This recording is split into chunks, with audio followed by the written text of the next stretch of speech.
Benjamin Franklin famously said that nothing in life is certain except death and taxes. However, he forgot to mention human conflict. Throughout our history as a species, we have developed ever more ingenious ways to wage war, either for land, power, or prestige. Yet with constant war comes the perennial challenge of how to make peace. Entire libraries worth of books have been written on the art of diplomacy, and scholars and governments frequently consider how peace can be negotiated and preserved. Indeed, war and peace in the modern world is often understood through the great treaties and summits of the past that somehow managed to limit conflict. From the Congress of Vienna, which brought the decades-long French Revolutionary and Napoleonic Wars to a close, to the profound legacies of the post-war treaties and conferences that followed the end of the Second World War. But how do wars transform human societies, and what is required to bring them to an end? With me to discuss this vexed question is the distinguished historian Margaret MacMillan, Emeritus Professor of History at both the Universities of Toronto and Oxford. This is Jack Dickens, Literary Editor at Engelsberg Ideas. Margaret, a warm welcome to the podcast. Thank you for inviting me. I'll start off with a very broad question, and that is, how has war shaped human history?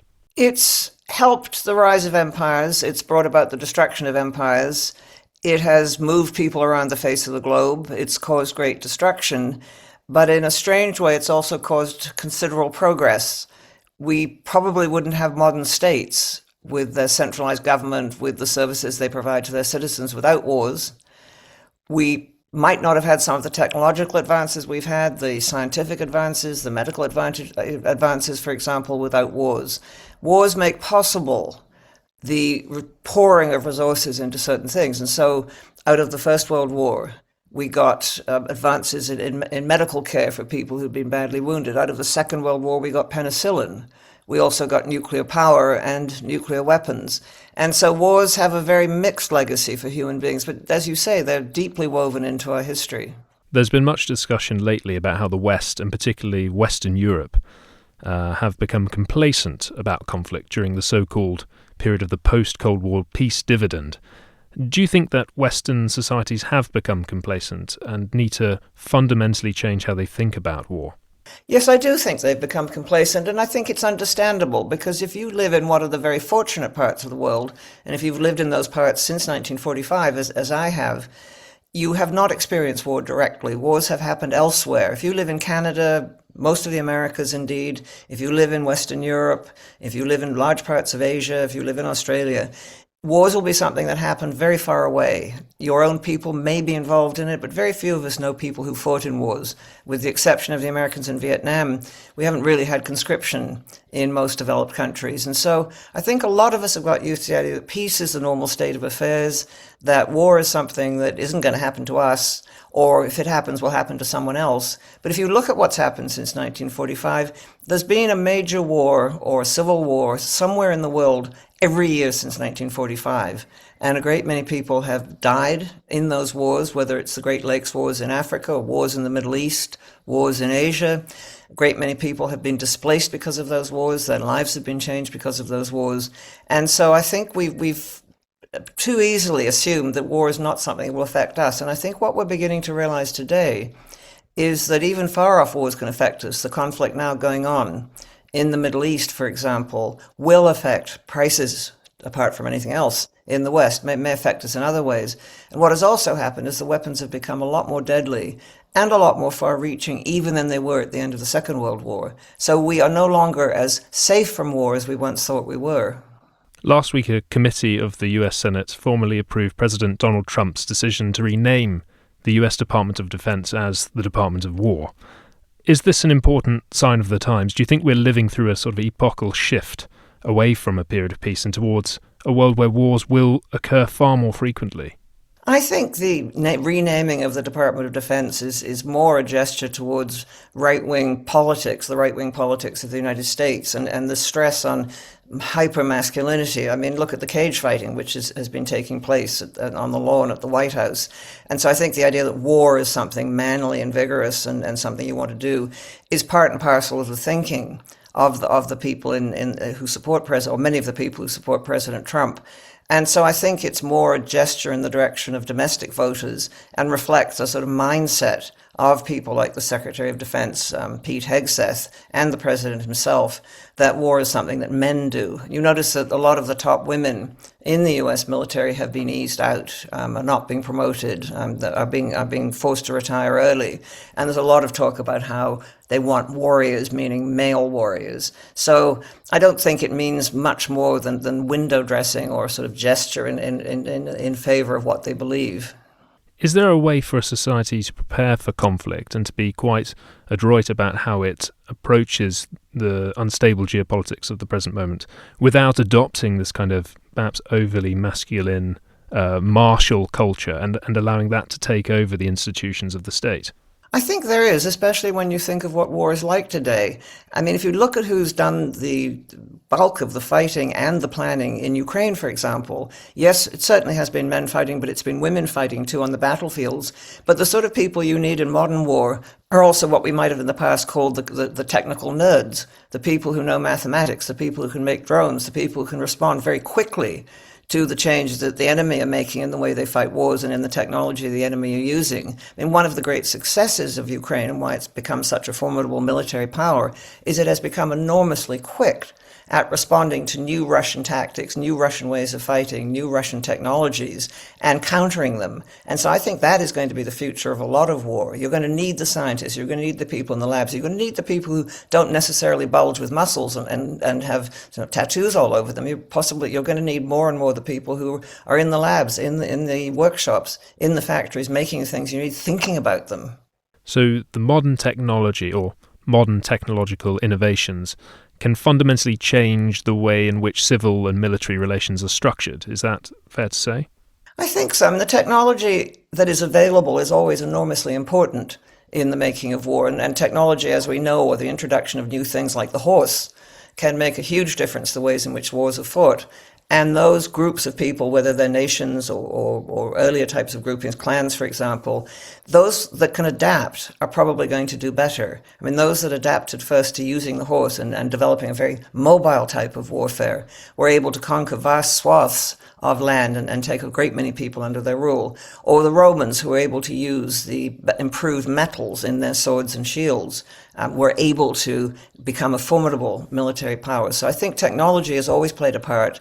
And the willingness of society to support the war effort, the ways in which technology can be used. I mean, often technology is something that is developed often first for civilian use, and then is adapted to war. One of the reasons that the European powers began to develop such powerful cannon is because they had a whole history of making church bells.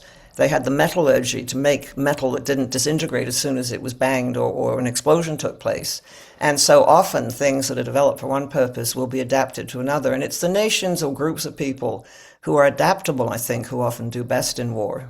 In your acclaimed book, The War That Ended Peace, you look at the long peace dividend, or the long period of relative peace that preceded the First World War. And you make the point that while we know what happened subsequently, we know that the First World War broke out and it was a disaster for Europe and the world. We need to keep in mind the forces that are pulling towards peace in that period, as well as those which are driving nations towards war. When you look at the current geopolitical environment today, do you see forces pulling towards peace as well as those moving towards conflict? I think I do. I mean, historical comparisons are never very neat. And the world of before the First World War is different from the world of today. But there are interesting parallels. And I think there's always a danger when a conflict breaks out that you look back and think, well, it was bound to break out. Somehow, curiously enough, the bigger the conflict, the more we think, well, it was just a powder keg. It was often an image used of Europe in 1914, a powder keg waiting for someone to set the first spark to bring about a big explosion. But I think we need to look also at all the reasons why people didn't want to go to war and the institutions that were being developed and the prohibitions on war. I mean, the period before the First World War was a period of enormous development, very rapid development in things like international law and international institutions and international agreements. And you got non-governmental organizations, for example, like the International Committee of the Red Cross, which was established in Geneva and became something that tried to deal with some of the worst consequences of war for civilians and for those who were fighting. And you had the nations of the world, or many of them, meeting at The Hague before the First World War and trying to develop conventions about what sorts of weapons could be used and what sorts couldn't. So I think there was a strong series of motives. There was considerable public support, growth of institutions before the First World War and again after the First World War against war. And I think often wars come about either because somebody wants it. I mean, Hitler wanted war. He was prepared to fight. In fact, he was disappointed when he got half of Czechoslovakia in 1938 without having to go to war for it. He felt it was bad for the German people, that they needed the stimulus of a war to bring out their true nature. So you will get those who want war, who bring about war. But you also get leaders who stumble into it by mistake. They don't think it's going to happen. They think they can threaten the other side, the potential enemy, and there'll be a bit of a discussion, and then someone will back down. And sometimes they find themselves in positions where they can't back down, or they have started something and they notice that the other side is beginning to respond, and so the things tip over, often into war quite quickly. And so I don't think war is something that's inevitable, but it often comes about because either people want it or because there is some sort of accident. And that is something I worry about, because before the First World War, the assumptions being made increasingly were that there would be a war. And the military plans by 1914 were all offensive. All the big powers had offensive military plans, which meant they were going to attack. And if you plan to attack, you probably want to do it first. And so the pressure in any crisis was to start mobilizing, be ready for war, don't worry about what the other side is going to do, or try and do it before the other side begins to mobilize itself. And that, I think, is very dangerous. I think you begin, and people did begin to think in scenarios. They are going to fight us. If you're Germany, you think that Russia's getting much too strong and it'll take on Germany one day. And this was a real fear. And Germany and Russia, before 1914, had a common border. And so this was a very present fear. And I think I see something of the same happening today. I was very struck once talking to someone in the American military who said to me, when we fight China, he didn't say if, and I thought that was really significant. I said, you're assuming it's going to happen? He said, yes, I guess I am.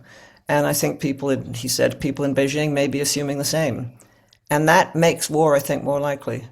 And what role does prestige play in driving competition and conflicts between great powers, whether it's China and the US today or Germany, France, Russia, Great Britain, before the First World War?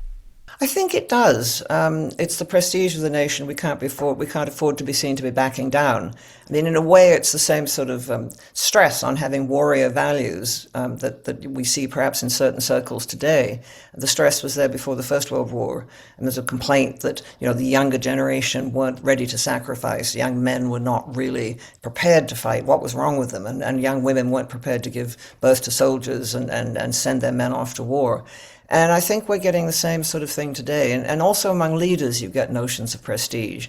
The leaders of Austria-Hungary, who stumbled into the First World War, I think they were completely unready to go to war, as the behavior and the reactions of their military showed. But they felt they couldn't back down. One of the senior ministers said, as Austria-Hungary entered the war on the side of Germany, he said it may be the end of the empire, but a great power cannot go down ingloriously. And there was that attitude. And Sir Edward Grey, the British Foreign Secretary, when he went to the House of Commons to get a vote for Britain to enter the war on the side of France and Russia and also on the side of Belgium, which was being invaded, Sir Edward Grey said, we have obligations of honour. And so I think questions of prestige, questions of honour, often affect those making decisions. And I think we see it in the language today. You see it in the language of President Putin, who talks about the glories of Russian history and the great power of Russia. And I think we see it in it's often the words of Xi Jinping. He talks about the great Chinese past, how he wants to restore China as a great power. And you see it in often the words of President Trump and his supporters, that the United States is the world superpower. And that carries certain obligations in a curious way, that you have to show your power. The great powers before the First World War were driven by this prestige and this desire to see themselves triumph over their geopolitical adversaries. But they also believed that they could manage conflict, that they could keep it within bounds, they could stop a catastrophic war from breaking out. Is there any sense today that we can manage this competition over prestige and resources? Is there a hopeful message to be taken from the past that suggests that actually nations can cohabit even if they are competing with one another. Oh, yes. I mean, it's happened for a lot of the past. And I think we need to remember that there have been long periods of peace in the past. I mean, Europe enjoyed, given its bloody history, Europe enjoyed really quite a peaceful century in the 19th century. It didn't mean there weren't wars, but they tended to be short, and they tended to be only between two powers, or at most three or four. It didn't become a general war. So, no, I think there is a possibility of avoiding conflict. And the danger can be that you begin to think you can always avoid it. I mean, before the First World War, I'm sorry I go on about the First World War, but it's a very important example, I think. Before the First World War, there were a series of crises in the Balkans from 1908 onwards when there was talk of war, and there was, as people said, saber rattling. There was the threat of war. And then there'd be a conference of ambassadors, there'd be meetings, there'd be letters exchanged, and Europe pulled back from war. The danger in that, in retrospect, was when they reached the summer of 1914, and there was another crisis in the Balkans. Too many leaders and too many parts of the public thought, well, this is just another in that series of crises. There'll be a lot of talk, there'll be bluster, there'll be, perhaps they'll mobilize, different sides will mobilize some troops, they'll talk about getting ready for war. They don't mean it. There'll be another conference of ambassadors, there'll be another settlement like there was. And they tipped over the edge, I think, almost without realizing it. They got to the point where they couldn't pull back. And it was, I think, a dangerous thing. And I think, we need to be careful what we say. I mean, it's a bit, not entirely unlike a fight in a bar. People will shout at each other. They've had too much to drink. They start shouting at each other. They disagree about a sporting match. The World Cup, I'm sure, is going to produce such incidents. And they reach a point where they find it difficult to back down because their pride is at stake. And I think that's the problem. Will there be a way for President Trump or for one of his successors to perhaps moderate the tone of the United States? Is it a moderation of tone that would diffuse international tensions, or do we need something that's perhaps more systematic? Do we need the United States to once more act as a superpower that's trying to preside over an order, over a sense of Pax Americana? What would the solution be to the current tensions that exist in the world today? I think a combination, perhaps, of both. I mean, I think words matter, and I have really come to dislike the idea that public policy can be made by posts, by Substack posts, by Twitter, or X as it's now called. This is not the way to make policy, and this is not the way to have serious reflection. And the danger is that it's sort of a sensation, and then everyone forgets about it, or it leaves, or it isn't forgotten about, and it is taken perhaps too seriously. And so I worry about that. Leaders seem to be under real pressure to make policy on the fly, not to sit around and talk to their advisors, and not to listen, and not to decide things more slowly. And I think that can be dangerous. I think there is a sense that I speak as a Canadian, but I've talked to others in different countries. There is a sense that if a different administration comes in the United States with a different sort of rhetoric, things may change. But the United States, I think, has damaged its relations under this administration. It's damaged its relations with other countries. And in my view, needlessly alienated countries like Canada and Denmark, for example, which have been very loyal allies. I mean, we haven't caused them much trouble. And we've I think, they can certainly complain about us, and there's lots to complain about, but I think we have been good allies. And you can't suddenly turn around and say, well, sorry about the last few years, things were a bit difficult, but let's be friends again. We know in human relations that renewing friendships can be more complicated than that, particularly if particularly if the memories are bad, and particularly if there have been things that have happened that are rather difficult to forget. So I think there is that. I think the question is also whether the American public, who are in the end, of course, going to have to pay for and have paid for the costs of being a superpower. I mean, the British found this in their time, that being a superpower is all very well, but it costs a lot.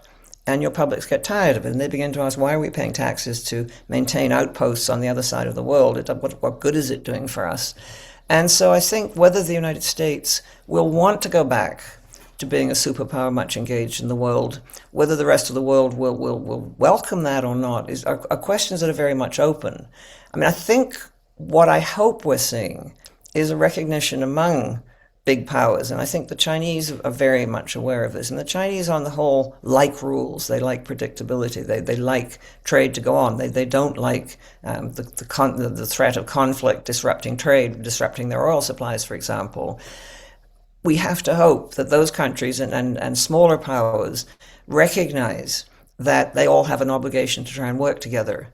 And whether that will be through the United Nations is another question. But I think there are enough people in the world, let's hope, and I do hope, and I do think there are enough people in the world who do understand the dreadful consequences if a major war was to break out. I mean, the weapons we have, the increased piling of nuclear stockpiles, what we have, what the nations who have nuclear weapons have now is so much greater than the two bombs that were dropped on Hiroshima and Nagasaki. I mean, the capacity to really destroy life on the planet is there.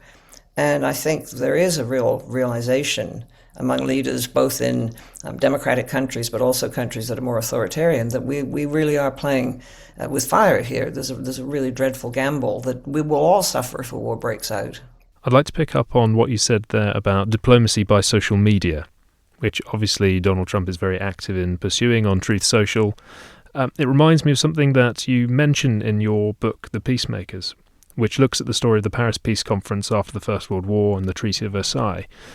And you mentioned that peacemaking took an awful long time back then. President Woodrow Wilson had to cross the Atlantic by boat. They had to sit down for months at a time and hammer out various different peace settlements across Europe and the Middle East. Is part of the problem now that the information economy and the information world that we inhabit, does that make sort of calm, patient peace building much more difficult for statesmen and stateswomen? I think it probably does. I mean, they're constantly being scrutinized.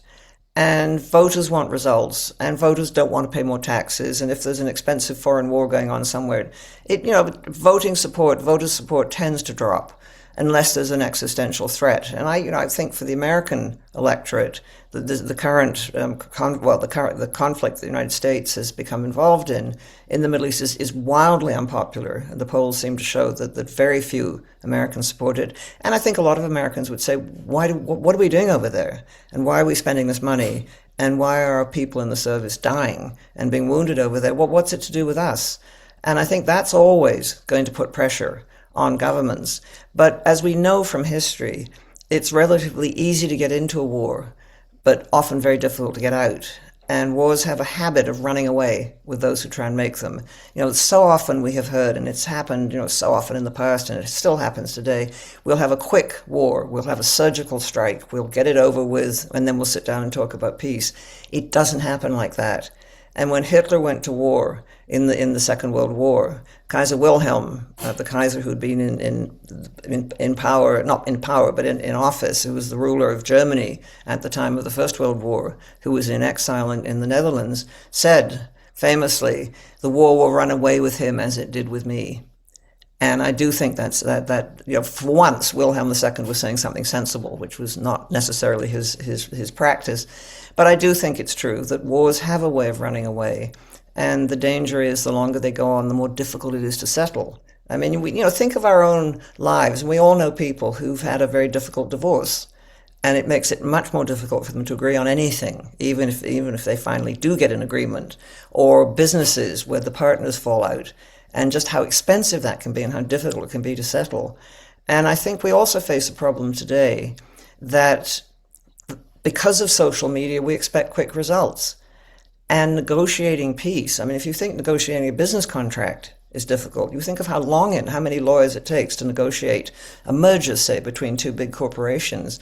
Negotiating peace and making sure that the terms are all clear and making sure there aren't loopholes that the other side can go straight through is a really painstaking business. And so when I hear that, everything's been settled in a particular conflict and they're going to shake hands next week, I wonder who's looking after the details, because the details really matter. And I wonder as well, when you look at how technology has changed the battlefield in Ukraine and also in the Middle East, on the one hand it's created this hubristic sense that a surgical strike or one massive push can lead to a decisive victory. But on the other, it's led to these conflicts becoming bogged down, and with these conflicts running away with the intentions of those who started them. Is it harder now to win a decisive victory in a conflict? And does that make peace building or peacemaking much more difficult as well? I'm trying to think of the last decisive victory. Well, look, I mean, I think it still can be done. The coalition that went in to liberate Kuwait after Saddam Hussein invaded it at the beginning of the 1990s won a very decisive victory, and they got what they wanted. And I think wisely, in my view, but you could certainly disagree with me, they didn't go into Iraq itself and try and overthrow the regime. But the regime was brought to heel, and they did not cause, Saddam Hussein's regime did not cause trouble to its neighbors ever again. It certainly caused enough misery and dreadful consequences for its own population. But as far as the Middle East was concerned, Iraq had been defanged. And so I think possible victories are still possible. But it's one thing, I think people often get fixated on the victory on the battlefield. There'll be one big push, there'll be one big battle. But if you look at the great battles of history, a lot of them didn't lead to that side that won the victory on the battlefield winning. A lot of militaries still study the Battle of Cannae, where Hannibal defeated the Hannibal defeated the Roman forces. And, it's an extraordinary victory and it's still studied. But in fact, Carthage lost. Hannibal's country, Carthage, lost that war and was devastated. Rome won, and it was a war of attrition. And I think wars are often won not by the dramatic battlefield adventures, which of course play a part, but they're won often in the long run by attrition. Which side can hold out longer and keep its supplies flowing to the battlefields longer? And when it finally comes to peacemaking and peace settlements and the diplomacy surrounding it, what are the qualities that statesmen and stateswomen need to successfully end a war? You need to know who you're dealing with. You need to know what the other side is about. As much as possible, you need to know what they want. If you're going to sit down and face someone across a table, you need to know something about that person, as you do, in fact, in any negotiation. That you need to get some sense of what the other side will accept and won't accept. And so I think diplomacy, which is often, I think too often, written off as, it's just people in smart coats, talking to each other and drinking champagne with each other. That isn't what diplomacy is. It's really hard work. And it's having the experts there who can look at the details. I mean, during the Cold War, when big arms negotiations were negotiated between the United States and the Soviet Union, for example, the SALT I, the Strategic Arms Limitation Treaty in the 1970s, when those were negotiated, there were teams of people there, and they went over every detail, and they got really involved in things like the thrust power of the rockets. I mean, these things are highly technical, but actually very important. And so the idea you can just sit down, have a handshake, make peace very quickly, that you don't need the diplomats, you don't need the experts, I think is wrong. Because if you're dealing with people who do have those people on their side, they're going to run rings around you. The experts and the professionals are necessary. They're a fundamental part of building a successful diplomatic settlement. Is there still space for the amateurish brilliance of a kind of a Bismarckian figure, someone who brings an unorthodox approach to diplomacy but ends up coming up with unexpected results? I think there's always room for someone who is very, very good at negotiating and very good at dealing with other people. I mean, Bismarck always compared himself to someone who played chess, and he knew the chessboard very well. I think those who think that they can just walk into a room and charm people on the other side are dreaming. And President Roosevelt in the Second World War thought he could just meet up with Stalin, that he'd charm him, the Soviet Union and the United States would get on with each other and they'd become sort of partners in the peace that was to come. And he didn't know enough about Stalin. It was difficult to find out. But the idea you can just suddenly win over the other side by just being really nice and friendly and charming them, I don't think works. I think you need to have someone who is capable of learning about them. And Henry Kissinger, in some ways, was unorthodox. He was a university professor, but he had an absolute talent for diplomacy. And he spent a great deal of time trying to figure out who his opponents were, or the people on the other side were, and what they wanted and what they were like. So I don't think you can just float into diplomacy and make a success of it. I mean, I once talked to a very distinguished Canadian diplomat who said Henry Kissinger was really unusual in that he came out of the diplomatic world but had such a talent for it. But I think in most cases you need people who've had years of experience and know what they're talking about. You also need the experts. You need people who speak the language of the people you're dealing with. You need the interpreters. You need the people who can tell you something about who they are. Because otherwise, how are you going to make any sort of overtures to them? And what are the lessons when we look at the ongoing conflicts in Ukraine, but also in the Middle East? Now, there has been a memorandum of understanding that's been somewhat agreed between the United States and Iran in the Middle East, but there's a long way to go before that solidifies into something more permanent. How should the Trump administration, but also European capitals, try to approach these conflicts? How could they bring about peace in these two parts of the world? Well, they could bring about peace, I suppose, if the main protagonists want peace. And it's not clear to me that Russia, at the moment, wants peace. Putin still seems to think that he can do a final sort of push and that he can force Ukraine to give him what he wants. I think he's in something of a desperate situation because the war, which was meant to be 3 or 4 days, is now 4 years. And I think this is really a problem for him. It's now longer, as people have been pointing out, than Russia fought in the Second World War. But for him to back down will cause him all sorts of problems at home, I think. And so he's caught between a war that he, I think, would probably like to see brought to an end, and his own public. And a Ukraine, of course, which isn't prepared to give him everything he wants. Now, whether outside powers could intervene, and sometimes that has happened, whether the United States, whether Turkey, whether India, whether the European Union, for example, could get together and try and work out some sort of agreement that would suit both sides, is a big question. I mean, at the moment, I think the United States doesn't seem to be interested in bringing the Ukraine war to an end, or they would be prepared to see it brought to an end on Russia's terms simply to end the conflict. But that leaves aside what Ukraine would want to do. And as far as conflict in the Middle East, difficult to know. I mean, I don't know. Things will change so quickly, but at the moment, what has been issued is, as far as I know, a press release. It's not even an official document from either the Iranian or the American governments.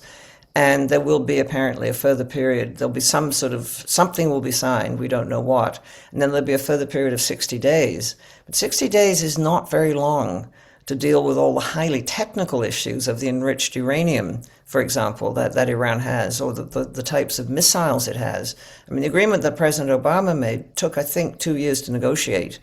And it was highly technical, but I think it was negotiated with care because the Americans didn't want to leave any loopholes for the Iranians to continue to develop their nuclear weapons or continue to develop the capacity to carry them.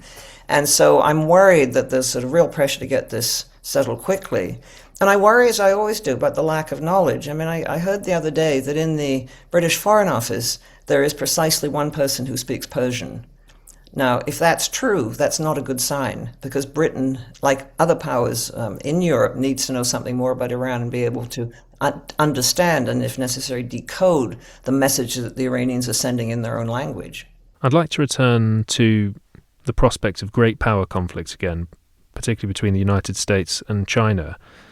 Are these countries locked into what the Harvard historian Graham Allison has called the Thucydides trap? Do you have a view on that? Is some kind of conflict inevitable? You seem to suggest earlier that certainly the policymakers and military figures in the US are preparing for that eventuality. I think they are, but I think they're also thinking of alternatives. And I have certain reservations about the Thucydides trap. To begin with, I can never pronounce it properly. But I think it's not a foregone conclusion. It's not predictive. It's an observation. But there have been cases where two great powers have clashed, or it looks like they're going to clash, and they haven't. And I'll give you an example from the 1890s. The British were still very influential in Latin America, even though, of course, they'd lost their foothold in the 13 colonies. They still had Canada, and they still had what was then called British Guiana.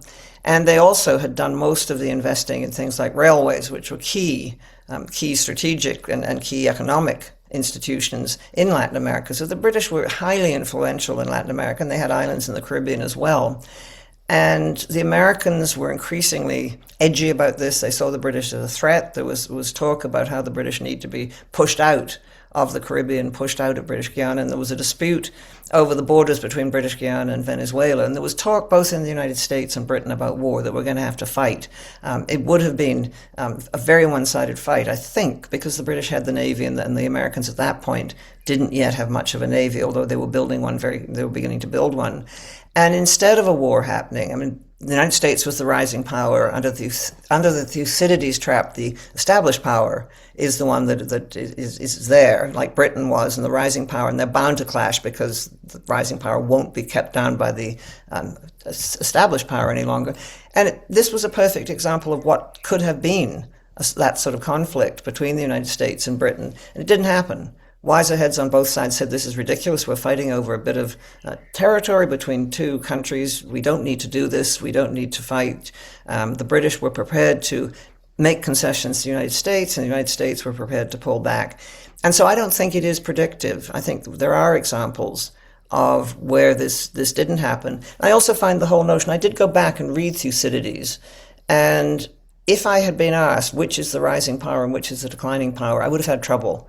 Because Athens was a great sea power and Sparta was a great land power. So which was the more powerful, and what does power mean actually? So I think we should be careful of how we take this. We should not assume it's predictive. And as I said earlier, I think it's really dangerous when nations begin to think we have an alternative. We're bound to have to fight them. Might one lesson from the origins of the First World War be that actually it's an unexpected crisis on the peripheries between different powers that leads to an unexpected cascade into war? Is there any way that powers can predict something like, for example, the assassination of Archduke Franz Ferdinand in Sarajevo? Or are these events just so explosive and unexpected that they lead to this, like I said, cascade into conflict? That is the danger. I mean, I'm an historian, and so unlike political scientists, I probably don't look for patterns as much as I should. And I don't look for sort of laws that seem to determine things in history. I mean, I think I'm very much aware, as a lot of historians are, of accident and circumstance and coincidence. And I think Austria-Hungary certainly wanted an excuse to try and bring Serbia to heel. They had lost control over it. They regarded it as a poisonous little territory country on their southern border that was tempting the South Slavs, the people very like the Serbs, the Croatians and the Slovenians inside the Austrian Empire, plus Serbs inside the Austrian Empire, to want to leave.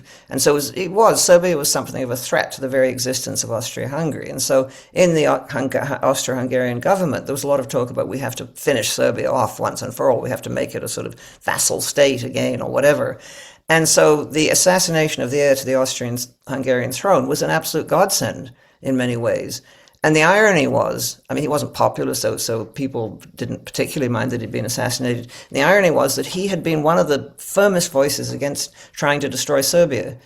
And by assassinating him, that voice was gone. And so you had the hawks saying, now's our chance. You know, everyone will be sympathetic. And there was sympathy around Europe for this. There was quite a lot of sympathy. You know, this was an act of terrorism. The Serbian government wasn't directly involved, but it seemed to a lot of people, and I think with reason, that the Serbian government or elements in the Serbian government knew what was going to happen, what was being planned, and had helped to provide the weapons and had helped to smuggle them into Bosnia-Herzegovina, which was part of Austria-Hungary.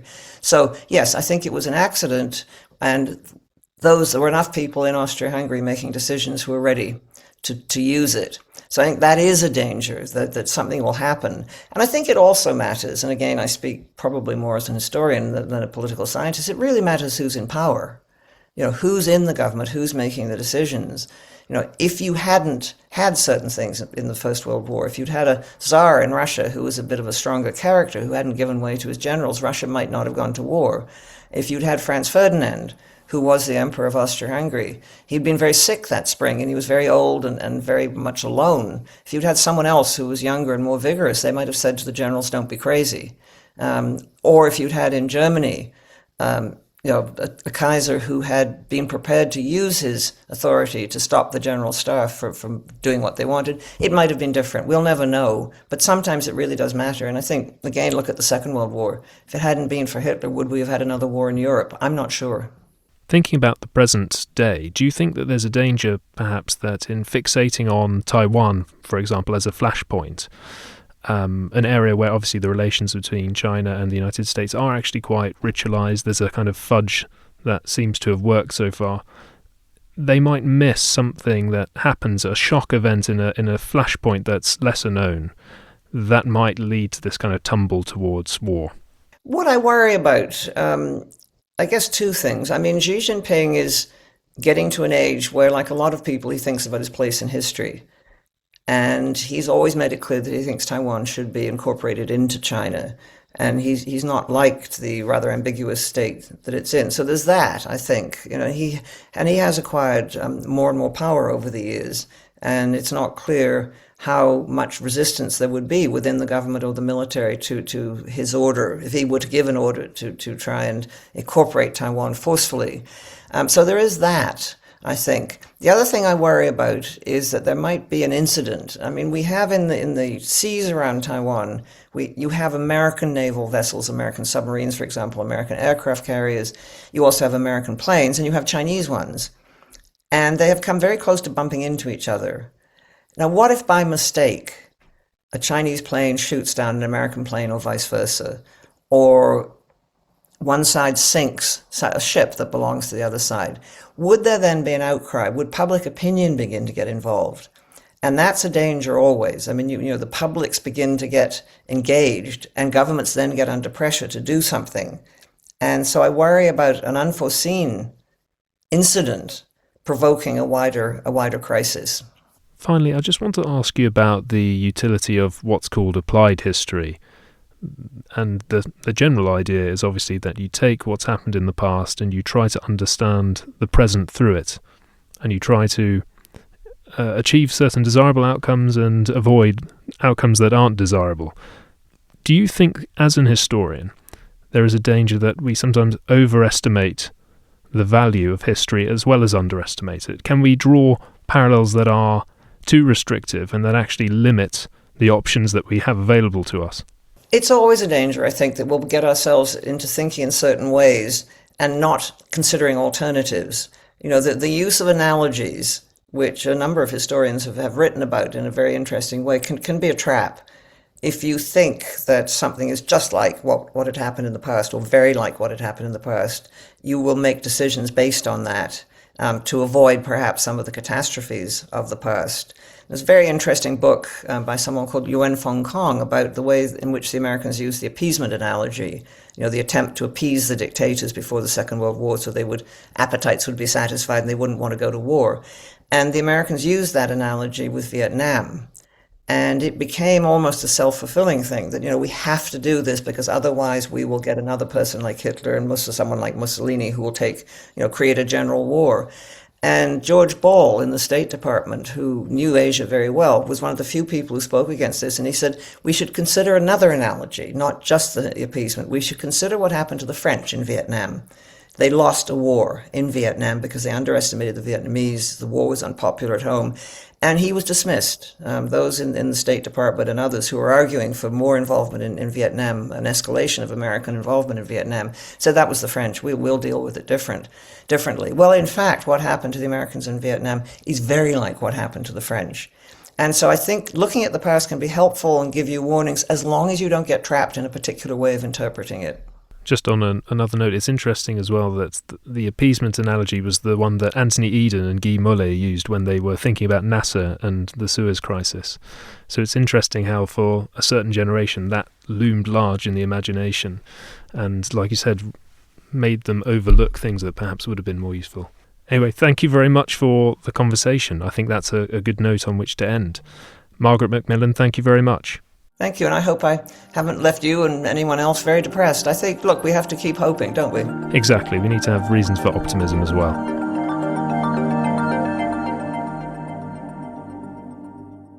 Thank you for listening to the EI podcast. If you enjoyed this episode, please sign up to our mailing list and download the Engelsberg Ideas app. Explore intelligent perspectives on history, culture, and geopolitics, anytime, anywhere. And best of all, it's totally free. Until next time, thanks for listening.